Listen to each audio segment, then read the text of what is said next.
Hello, and welcome back to another day in the arena and another episode of Covert Go Lore. This is my lovely wife, Gina. Your storyteller, Maddie B, is our delightful editor, and this is the second side story from the Strixhaven lore, The Chains That Bind. Take it away, Gina. I'm really excited about this one. It's Cool. going to be really good. This one was written by Reinhard Suarez. So let's go into the story. Let's meet Dina. Dina is a dryad and a tutor here at the school. Hi, Dina. She's drinking tea with another student in an unusual office. They are in the Sedgemoor Bayou area that encompasses the Witherbloom campus. It's super swampy, but they have a nice fire because Professor Willow Dusk, I love all these names, enchanted the space for tutoring. Dina loves it here and prefers it to study hall. So she's sitting across from a student named Maraf from what college is the Quandrix. Quandrix. I forgot to write it down, but it doesn't really matter because this kid's an idiot. Maraf is complaining, I don't know why I'm here. I don't need tutoring, and definitely not from another student, like, no offense. Why'd you call the Quandrix student an idiot? They're the math nerds. It will become clear. Okay, go on. Dina responds, none taken, to the no offense comment, and looks over Professor Tyvash's notes about him. Good at summoning. Bad attitude. Makes lots of mistakes. And Maraf continues, the professor just has it out for me. Like, I'm definitely the best student. I don't know why he hasn't moved me to advanced classes. Hanging out with first years is like being in a room full of babies. It really said that. Go on. And Dina just keeps reading the notes. Needs focus. Requires proper motivation to maximize potential. Approximately 3.5 minutes later, Maraf is on the ground wailing, I'm dying! Dina just stands over him and says, don't be silly. He's like frantically trying to gather ingredients. Like, spiders coming out of your ears is hardly deadly. Unless they're venomous.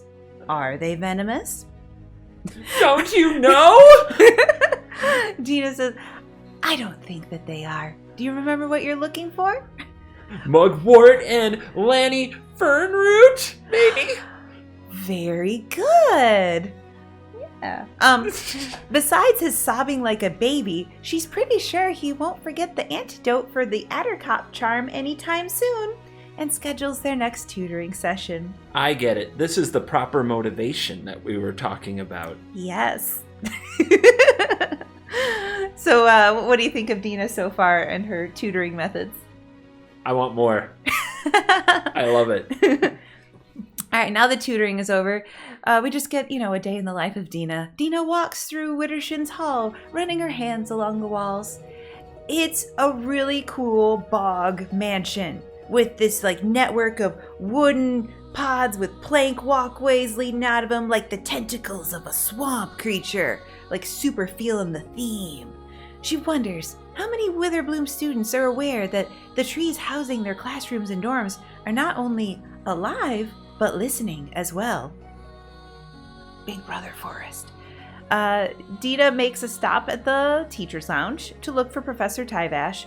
She finds Professors Lizette, who's a human druid, and Valentin, a vampire warlock, and they're gazing into a crucible being heated by a floating blue flame. Valentin is annoyed because it's not working, but Lizette is encouraging him to be more patient. It turns out Tyvash is in a meeting anyway, so she's going to leave his notebook with them. We're summing up a lot of dialogue. And as she goes to leave, Professor Lizette calls out, are you going to the Prismari party?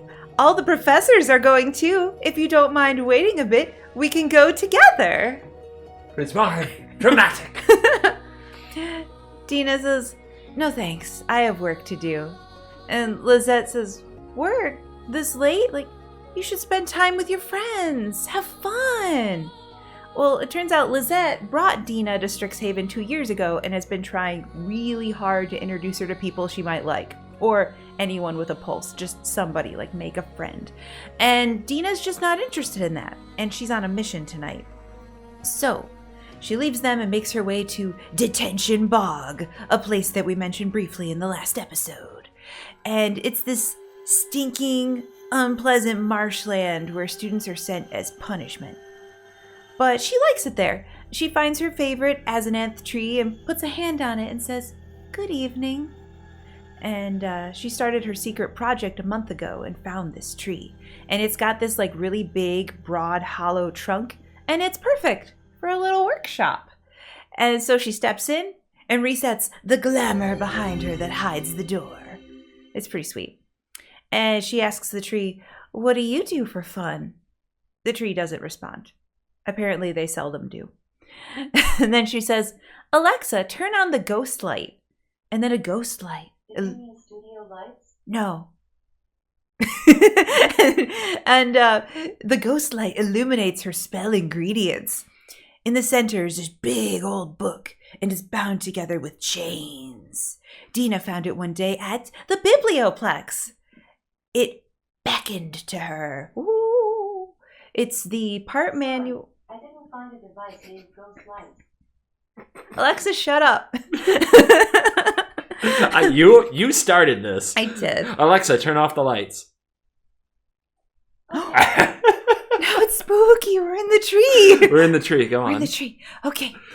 So this book beckoned to her, and it's a part manual, part journal of an unnamed mage who is fascinated by life, death, and the realms locked between them. Here's a passage from the book. "I have trod upon the skulls of mighty lords, commanded boundless armies who obey without fail. Yet no conquest can turn the tide against my own desire for what I want, what I have always wanted. Not the mere escaping of death, but true life from lifelessness." Stop it! So she turns to the last page of the spell she's been preparing. Life from lifelessness.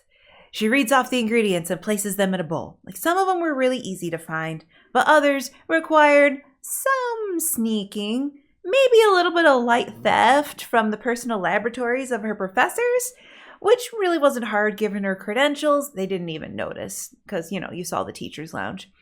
But the last ingredient was the most difficult. It was the root of the Essus tree. It's not found anywhere on Arcavios, so she concluded it had to be from another plane. And so she tried to research this strange thing called planeswalking, like the theory of planeswalking.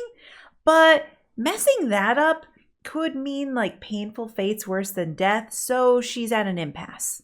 Until today. She was in Professor Onyx's classroom and saw a terrarium in the corner where there was one seedling whose leaves matched the drawing of the Essus tree from the book. How convenient. When class ended, she just quickly extracted the sliver of the root while everyone else is gossiping about their party plans for tonight. What are you going to wear? Liliana knew she did that. Guaranteed. Now, in the present, she drops the Essus root into the bowl. And then to bind the spell, she pricks her finger and squeezes one drop of blood on top. And then mashes it all together until it's like a paste. Now it's time to test it out. So her Alexa ghost light follows her out of the tree. Alexa, turn on the light. Okay. While she walks, she remembers her past. So imagine the most perfect nature area you can. Got it in your head? That's where she grew up. But then the brittle blight came to her glade, and those who lived there fell into melancholy. Not the brittle blight. No. Oh, the brittle blight. It's very sad, because over years it got worse. Minds were overtaken by misery. Animals laid down and never rose again. The dryads grew fragile, and they decayed into husks. At the end, there was no grass, no flowers, no bird song, no bugs, and all color was gray, and it was silent. And so scholars across Arcavios have been trying to figure out what happened for years. Where did the disease come from? How did it get there? And Lizette was one of those scholars, and she rescued Dina from the glade before the sickness could take hold of her permanently. But Lizette couldn't save the glade, and now Dina hopes maybe she can change that. So she reaches the den of a family of pests. She's named them all. She says hi to each one, asks how they are, and after the small talk, she tells them, like, look, I need a favor. Can you take a short trip for me? And she carefully puts a little bit of paste on each of the 10 pests. They've all gathered around. They trust her. And she says, hey, if it works, like, you'll be right back here in no time. And she traces a symbol on each one and recites the words. Apparently saying the words is super painful. It feels like she's just like being hit in the skull with a mallet when she says them, but she keeps going. She's trying to think happy thoughts.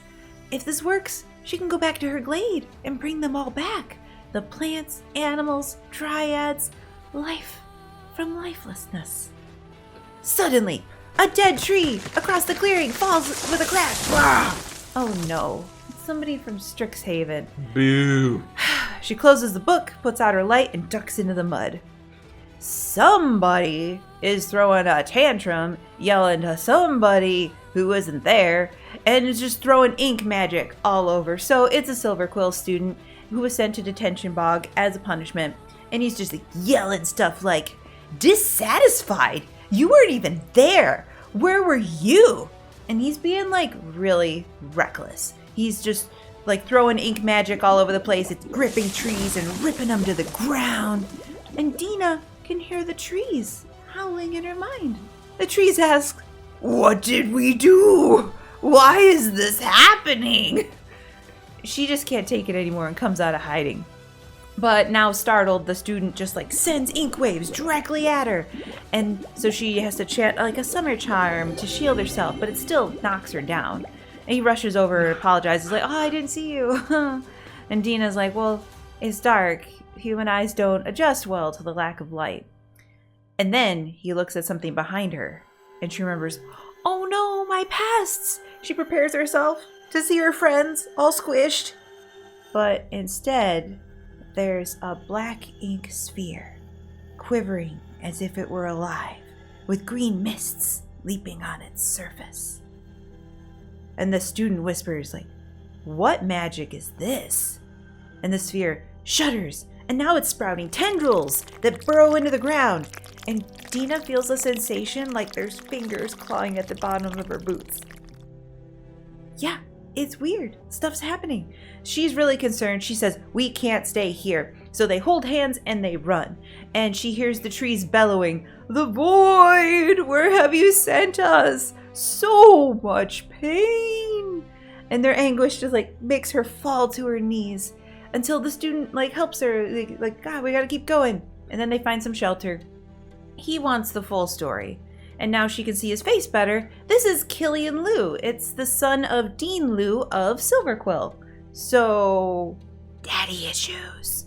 Dina realizes there's really no use trying to hide what she was doing now, so she shows him, here's my book of forbidden magic.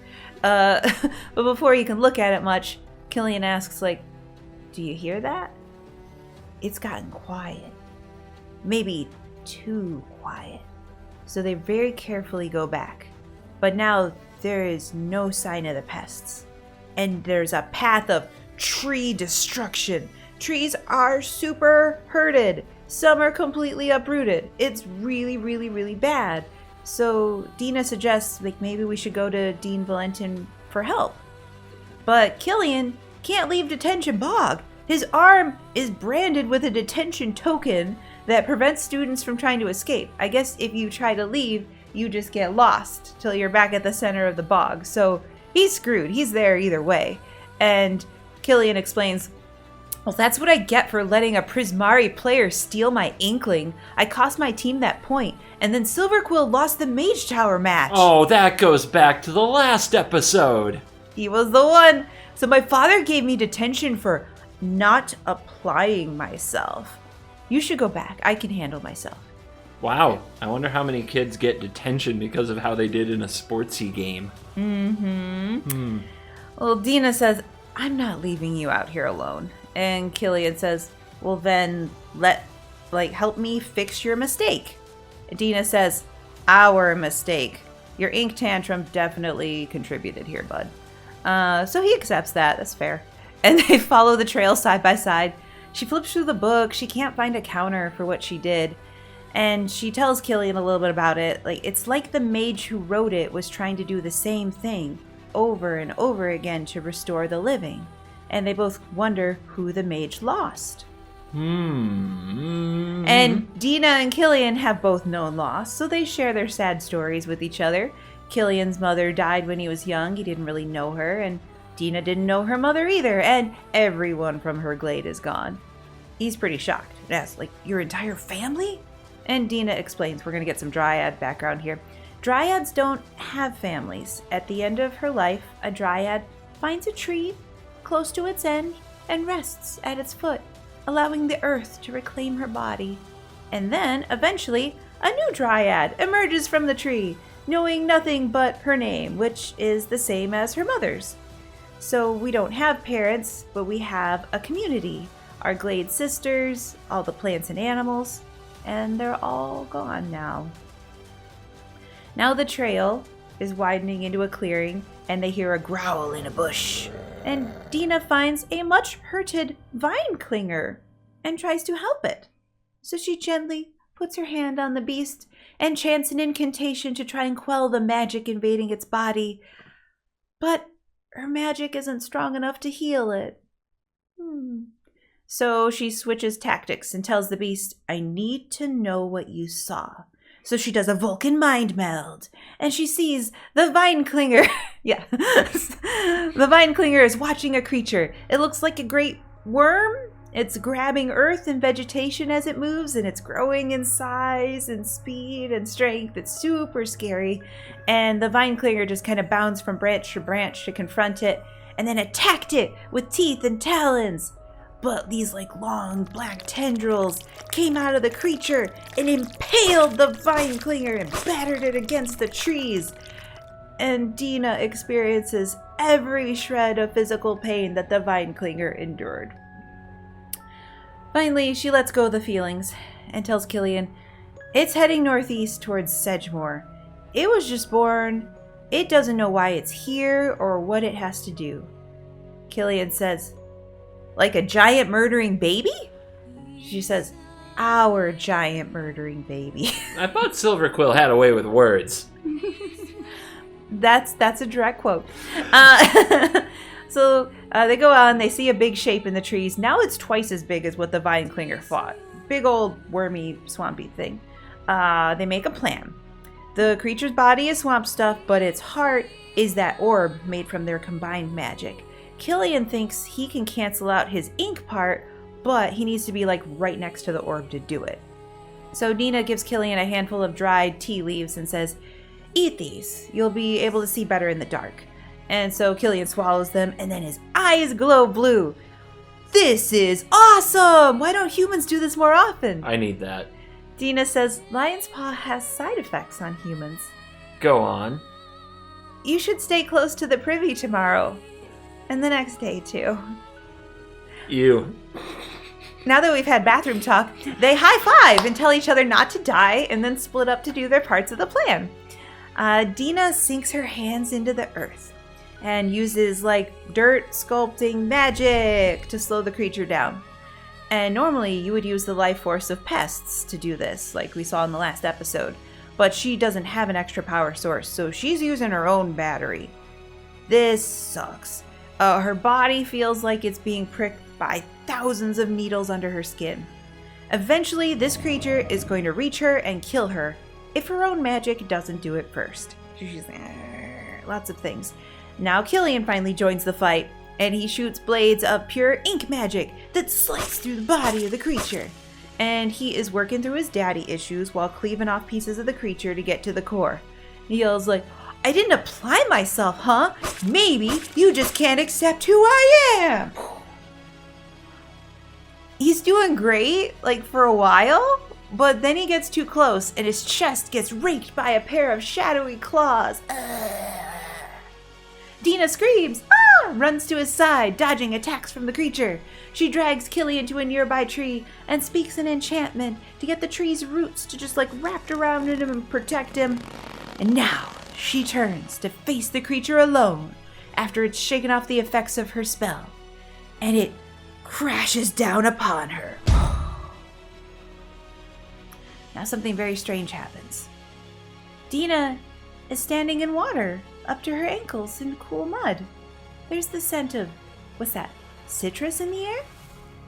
She's home. She hears a voice say, "You've always loved strawberry season." A tall, beautiful dryad steps forward and touches the tree next to her. Recognize it?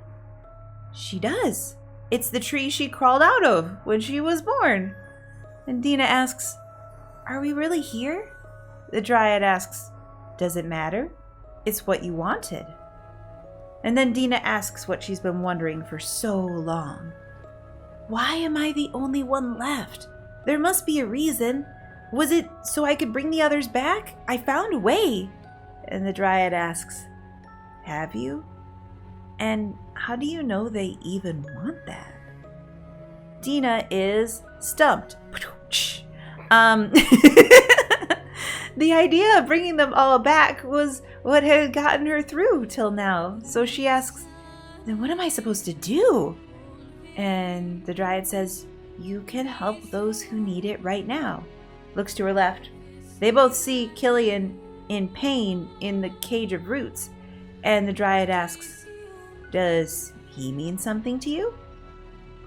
Dina says, "We just met. He's my friend?" She's not really used to this idea. The dryad smiles and says, "It's time to be whole again, my love." Dina understands. So she shuts her eyes and she projects her mind beyond this memory and into the black heart of the creature that she had birthed into the world. She envisions her body is floating in the void and focuses on that single drop of blood that bound the whole spell together. She swims towards it. She touches it with her fingertip. Suddenly her whole arm feels like it's been plunged into a sea of ice and the chill races through her body. Then she feels like she's falling forever. Now here's the moment that reminds me of Harry Potter. What? Something in this reminds you of Harry Potter? That's weird. She gasps and wakes up in the infirmary at Widdershins Hall. Everything's fine now. You know, it's the end of the movie where they're in the infirmary and they learn a valuable lesson. Go on. Next to her bed is Dean Valentin staring at her. She asks about Killian, and Valentin tells her, oh, he's recovering in his own room. Killian had actually dragged her all the way from the bog with a festering wound and a nasty case of lion's paw poisoning.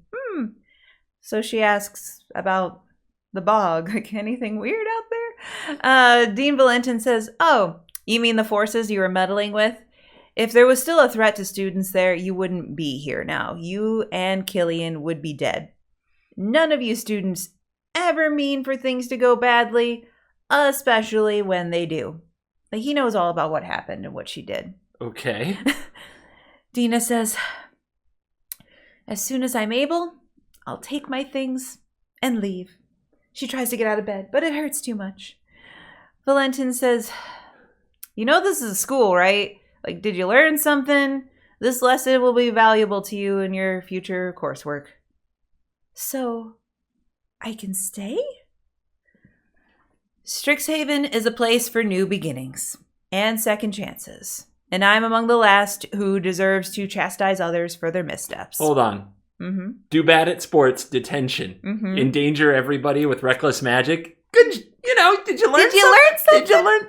Go on. I'm going to give you a sticker after this. Now we skip to the last scene. Professor Onyx is in her office. She's annoyed while grading papers. She crosses out an entire page of an exam and writes, pathetic, in the margin. Dean Lizette barges in and drops old heavy book on her desk. Boom. I believe this is yours. Onyx gasps. Oh, she's been looking for this book everywhere. She had no idea it would be delivered so conveniently. She keeps her face cool, calm, and collected. Thank you.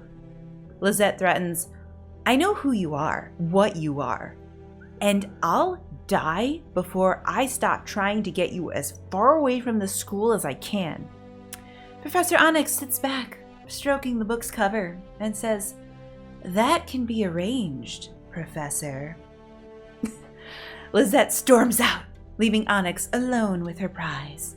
She flips through the book, reminiscing over its contents. She remembers the names of those who volunteered as test subjects. She stops on the final page, Life from Lifelessness.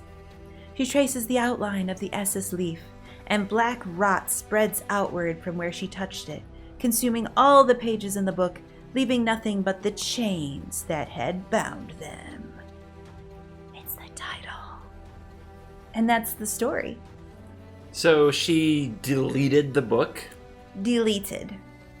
So I guess she feels the purpose was done? Maybe? This was her book. All right, so Dina tries to bring things back to life, and Silverquill comes in throwing tantrum and throws ink, and it creates some kind of monster that they fight that she beats somehow, but blacks out doing it. Yeah. And then wakes up and everything's fine. She gets a pat on the back and a little "you did good, kid," and Professor Onyx is like, and Dean Lizette says she knows what Professor Onyx is, but how much? Because does she know that Professor Onyx is Liliana, who used to study here like a few hundred years ago? Or does she just know that Professor Onyx is a planeswalker trying to bring stuff back to life? Like, she does say, "I know who you are and what you are." But who would be Liliana? But it's not so easy that, like, the Dean's not a planeswalker, so the Dean can't, like, go report her to Ravnica. So it's kind of, I don't know what the Dean knows, really. She says she knows everything, but it's not clear what that actually means in the context of somebody who's confined to this plane. Either way, it's super juicy drama. Juicy drama. So, any final thoughts? We learned something today. We learned it's okay if you almost kill yourself and everybody around you, as long as you learn something today. And make a friend. Yep. By having them combine their magic with necessary. yours. Any means necessary. Perfect. So, thank you for watching this video, The Chains That Bind, the side story of Strixhaven. If you want to see more, make sure you check out the playlist for our Covert Go Lore episodes and subscribe to see the next one. So on behalf of my lovely wife and storyteller, Gina, and the wonderful editor that is Maddie B, it's me, it's CGB. Thank you for watching this video. As always, we will see you in the next video. You're cool. Learn something.